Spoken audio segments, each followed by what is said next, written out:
Hello, good people. How are you today? Uh, Today I've had a very interesting day. Thought-wise, I was looking at just flashbacks. Do you call it flashbacks or looking back into life or whatever it is? And it occurred to me that in my early years, I really used to judge people. Put people in pigeonholes. This is what a good friend, or this is the kind of friend you're going to have.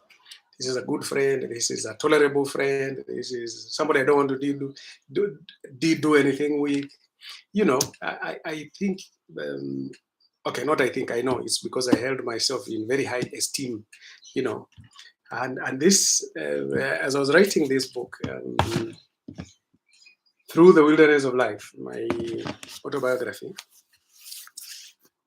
I was putting everything that I remember throughout my young life, my old life. Okay, I'm not too old.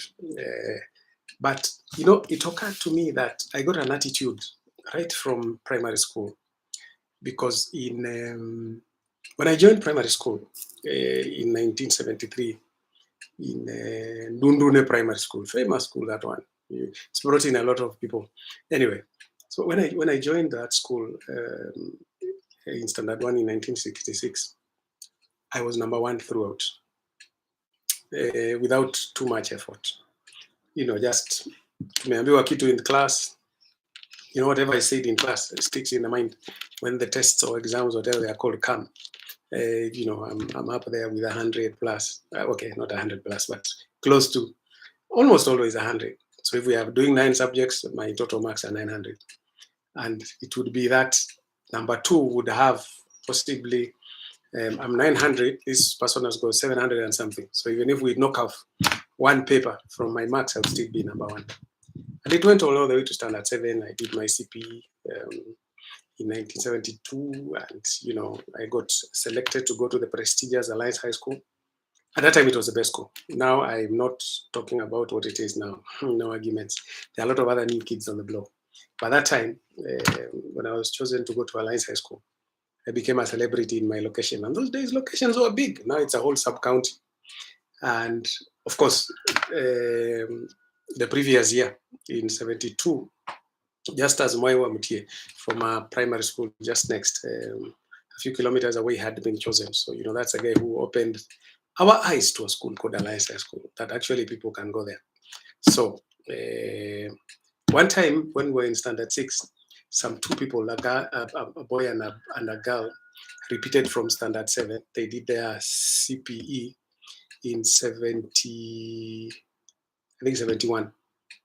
And then they failed, so they came back to standard 6. And my teacher told me, now, finally, you've been used to being number 1 all the time.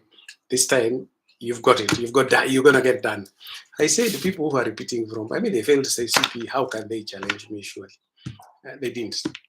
So anyway, so now when I go to Alliance, there was a kind of a reality check that the other people were clever. Because I think the first term in Form 1, out of 33, I was number 23, somewhere around there. So when I took the report from home, my parents were not very amused because they were wondering, Bana, how, from number 1 to, and I explained to them that there are very many bright people. And they were like, but those people must have been number 1 where they were also. So you're just one among them. Why are you not there number 1? Why are they? It became quite a conversation. And I realized I had to work. So I got to reading, I got to studying, and I improved my grades somewhat, although I never became better than number 10 throughout the 4 years where that kind of grading was, because Form 5 and 6 was different. So anyway, so now I went through Form 5, Form 6. I passed very well. If you look at the BCom class list for the entrant in 1979, my name is number 1. I was number 1 on the list. Or rather, I am number 1 on the list, which means, therefore, that if we had that national grading, I'd have been the best. That thing. So I get to the university, you're the one with the most marks. So, me, and now you are free to live your life. Could boom. Basically, I drank my way through first year and almost failed. But anyway, after that, I became more serious. I graduated with my honors.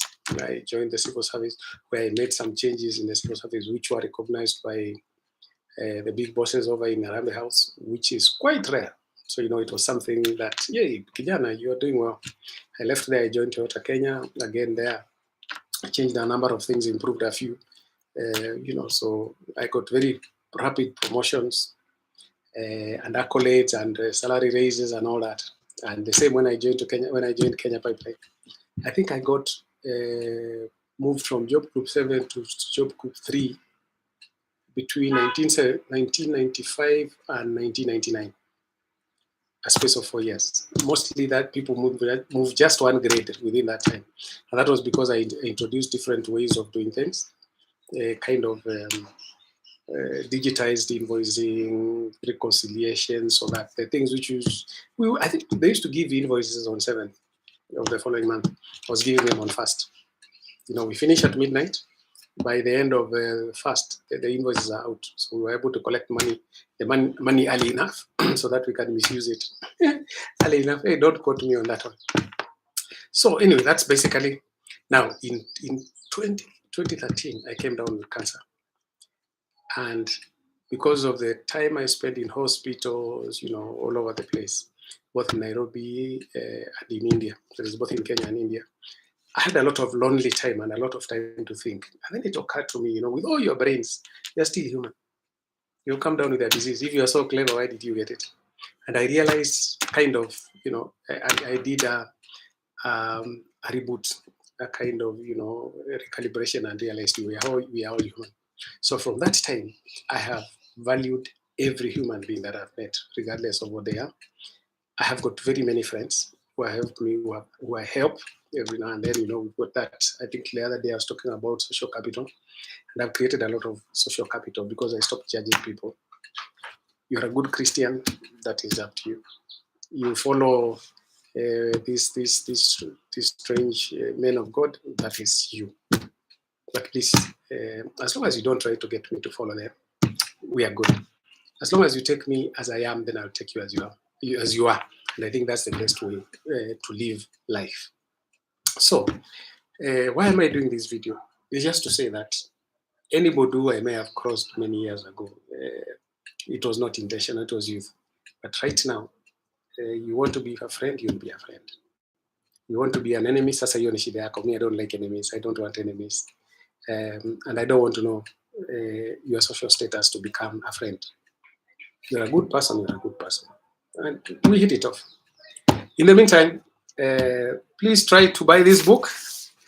Okay, currently it's out of print. I'm working on another print, but it's online on Amazon and a few other areas. You can always buy and read. And also, please subscribe to this channel, this YouTube channel, because I also talk a lot about the kind of things that I put in the book, which is basically the challenges I've come across in life, how I've managed to overcome them, some I'm still working on, and basically to tell you that whatever challenges you're having right now, they can be sorted out.